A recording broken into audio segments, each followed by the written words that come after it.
국짐의 공천 파동은 이제부터 시작이라 할 수 있습니다. 김건희 특검이 여사 특검이라고 해야 합니까? 결국 부결되었습니다. 당연히 이렇게 현역들 위주로 공천을 한 이유가 여기서 이탈표를 방지하고 국정 제1목표를 건의 수여했기 때문에 기대는 1도 안 했습니다. 만약 민주당 정권이었다면 언론들은 어떻게 보도를 했을까요? 이걸로 최소 지지율이 10%는 떨어질 정도로 맹공격을 했을 겁니다. 그런 부분에서 1차 목표에 성공했다면 이제 국힘 공천도 차주부터는 팝콘 가게에 들어갑니다. 조선일보는 오늘자 사설에서 이렇게 비판했습니다. 국민의힘 공천은 지금까지 민주당에 비해 잡음 없이 진행됐다. 현역 의원 대부분이 단수 공천을 받거나 경선에서 이기면서 분란이 적었다. 그러나 이것이 바람직하기만 한 것인지 생각해볼 필요가 있다. 공천은 새 피를 수혈하는 것도 중요하다. 어느 당이든 선거 때마다 당을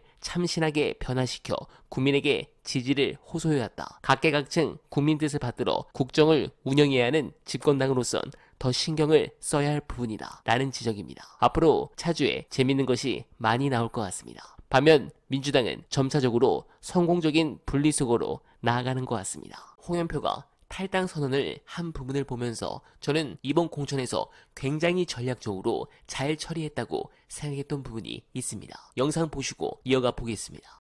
민주당이 거의 야당 야권들 다 합쳐서 거의 180석에 가까운 압도적인 제1야당이었습니다. 윤석열 정권이 들어섰을 때 그 엄청난 다수 의석을 가지고 그동안 윤석열 정권에 대해서 제대로 효과적으로 싸웠나 아마 국민들께서는 그게 아니다 이런 말씀을 하시는 분들이 많으실 거예요. 정작 민주당은 제1야당으로서 도대체 무슨 역할을 했냐, 윤석열 정권과 제대로 싸웠다고 할 수 있는 의원들이 몇 명이나 되겠냐, 이걸 국민들께서 묻고 계시거든요. 국민들께서 과연 그분들에게 표를 줄 것인가, 한 번 더 믿어보고 표를 주겠다 할 것이냐, 그분들에게는 일단 그러한 반성부터 먼저 좀 하시는 게 먼저이지 않을까. 그동안 민주당이 180석 가까운 의석을 가지면서 윤석열 정권에 대해서 사실상 무기력한 모습을 보인 것에 대한 국민들의 결정이고 심판이다. 저는 그렇게 봅니다. 네, 어쩌면 이런 부분도 이재명 대표께서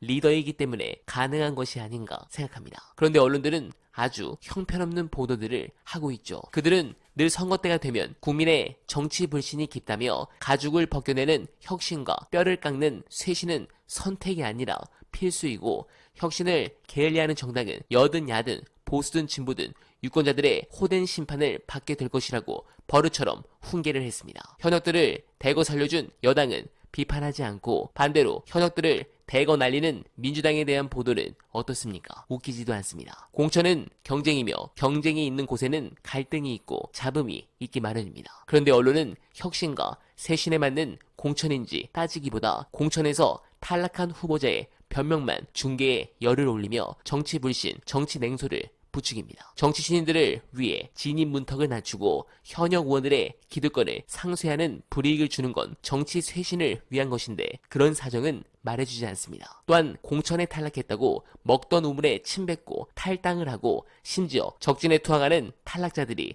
언론의 주목을 받습니다. 이게 정상적인 언론 환경입니까? 걱정하지 않으셔도 좋습니다. 완벽하다 할 수 없지만 민주당의 공천은 예상보다 빠르게 혁신하고 있습니다. 이런 애들이 또 국회 들어오면 대선 때는 퇴업하고 골프나 치러 다니고 팽팽 놀면서 내부에서 분란이나 일으킬 겁니다. 그래서 이번 공천은 아주 잘했다고 저는 생각합니다. 여러분들께서도 수박들에게 시달리는 이재명 대표께 더 힘을 실어주시길 부탁드리면서 어나바는 오늘도 최선을 다하겠습니다. 여러분 고맙습니다.